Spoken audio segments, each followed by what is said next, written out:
14-year-old Gabby Wank was just a normal student sitting in her science class like any other school day. Then, tragedy strikes.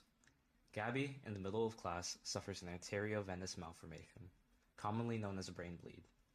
This lands her in the hospital immediately, and emergency surgery takes place. For a few days, young Gabby's in a coma, and her family is heartbroken. Jamie Shagog, a music therapist experienced with not only musical instruments, but also study of anatomy, physiology, and behavioral sciences, enters the picture. Jamie sits next to an unresponsive Gabby, who's still in the coma, singing some of the patient's family's favorite hymns, when Gabby's heart rate begins to rise. Her eyes open to the sight of Shagog, who greets her and welcomes her back. This may sound like pure coincidence, magic, or the bittersweet plot of a movie. I can't blame you for thinking that. It may sound crazy, but as a musician pursuing my Bachelor of Arts in Music, I can tell you that after lots of research and in my own experience playing two instruments, that music holds a lot of power and even has the ability to heal. Not just through the act of listening to music, but also through the process of learning to play an instrument. Through the power of music, anxiety and stress can significantly be relieved, motor functions can be strengthened, and the likelihood of developing dementia in older adulthood can be reduced. Come with me as I pick at your brain for a bit about the healing power of music. Playing an instrument can improve motor function. Gabby's story doesn't just stop with her waking up after hearing a familiar tune. After waking up, Gabby spent 3 months in the hospital recovering, all while relearning speech and how to move on her own. Music was used in this learning process. Gabby would recite Billie Eilish lyrics with Jamie Shagog in order to practice speaking and to strengthen her lungs. Gabby's motor function was strengthened through the power of music. According to studies reviewed by the Cochrane Database of Systematic Reviews, playing a musical instrument can be an effective rehabilitative tool to stimulate brain functions and promote neural connectivity.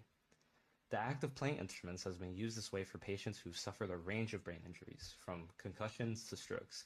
And among stroke survivors, it's been found that learning to play piano can be especially effective in improving movement quality. Researchers from the School of Physical and Occupational Therapy at McGill University found that finger coordination and manual dexterity were noticeably improved after just 3 weeks of a piano training program.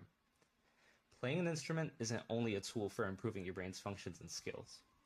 Learning to play an instrument has been proven to significantly improve and release stress and anxiety, and has also been observed to show positive outcomes for those who suffer from depression.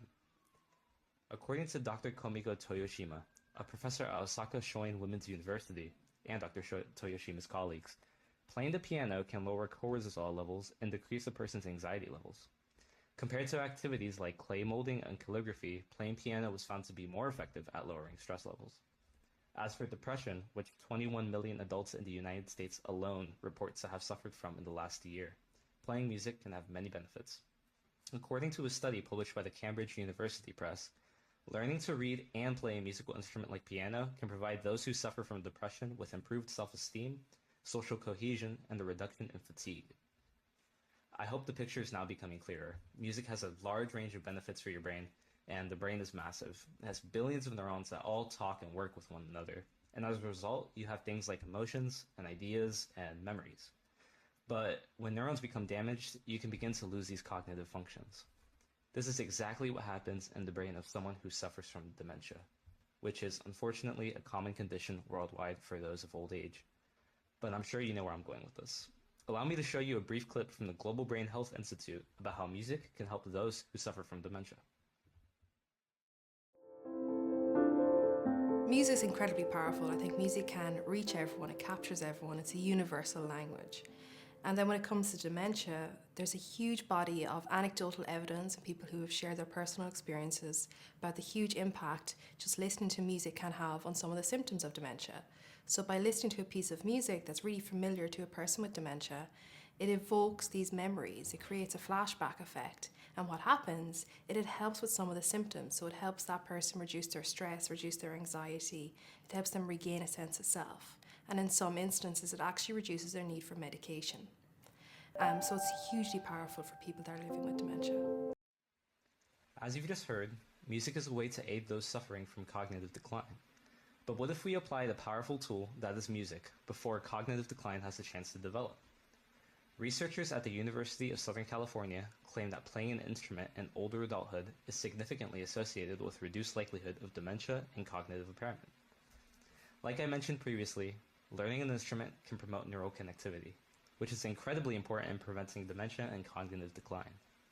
This is true as well for just passively listening to music, but active participation promotes far more change and reorganization of neural pathways.